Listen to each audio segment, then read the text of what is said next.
And Barb is going to read a little excerpt from her book, The Goode Life. Okay, I like to share with you Dad's turkey recipes. Norm's turkey burgers. Okay, 1/3 pound ground turkey, 1/4 cup chopped parsley, 6 medium-sized mushrooms chopped, 1 tablespoon breadcrumbs, add basil or granule, salt or pepper if you like, mix well, form into 2 patties, broil for 8 minutes, then turn and broil for another 8 minutes. Serve on hamburger buns. You can top your burger with cheese, tomato slices, and lettuce. Use whole wheat or sesame seed buns for a nice change. Lovely. That sounds great, Barb.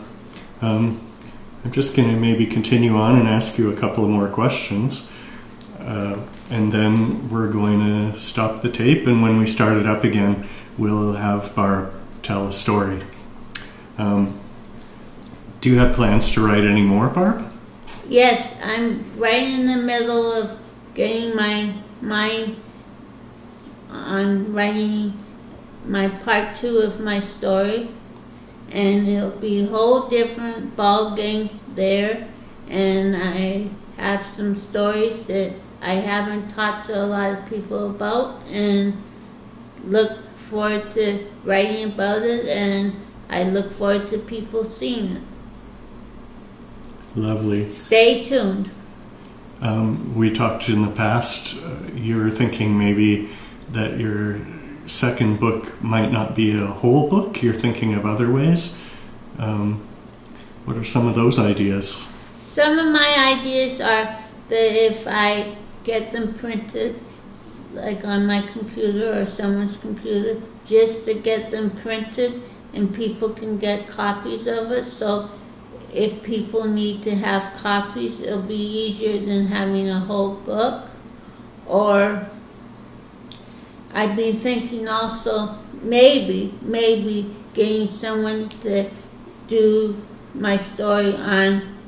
It's just something that I've been thinking about for people who are unable to read for themselves, to get someone to say it on a tape recorder and let people listen to it that way and have it on tape. But I think there's a whole bunch of different ways you can look at it.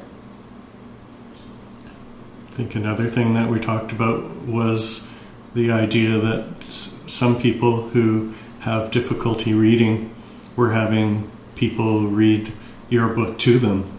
And that seems like a very nice way to I like that share idea. your book. Yeah, I like that way of doing it, so people can really feel like they're a part of it.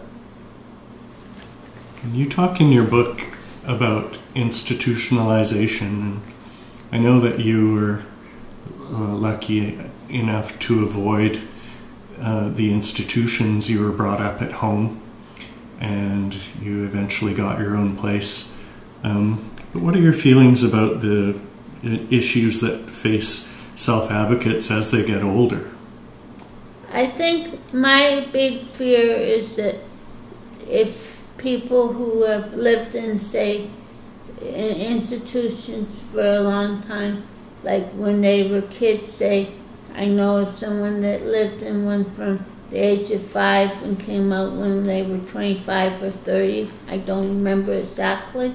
And now they're living in a group home with 4 other people, and he turned 71 the other day.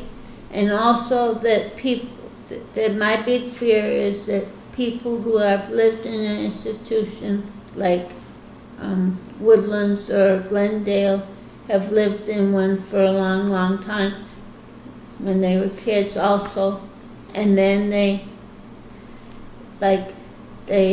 move into a nursing home.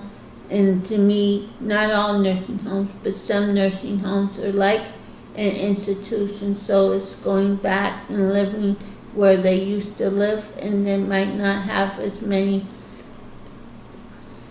memories of nice, pleasant memories living where they wanted to live.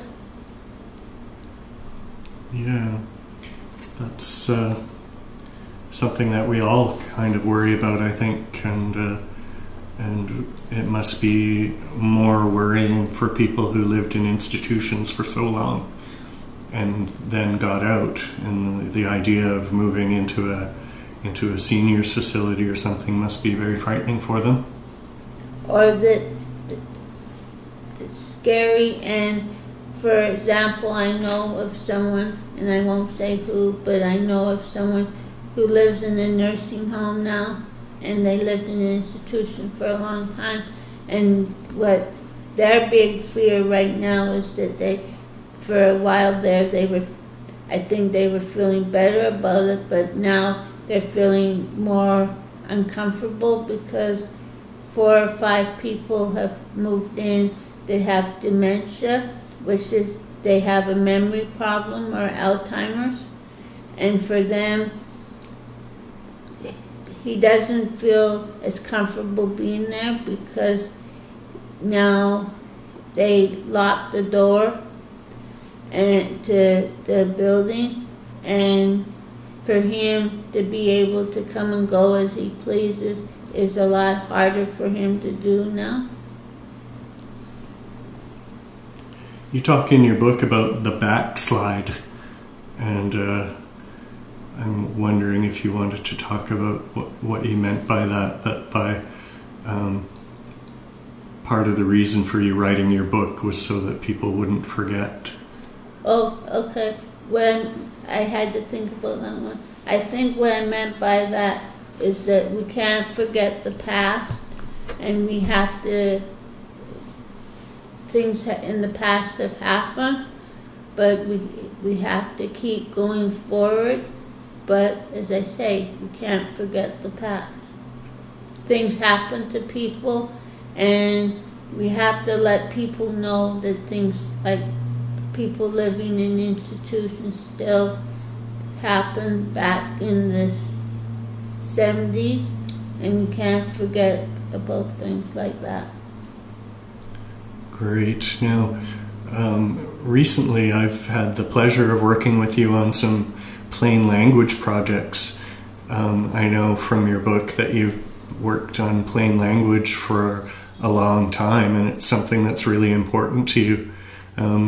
Can you tell us what it is, plain language?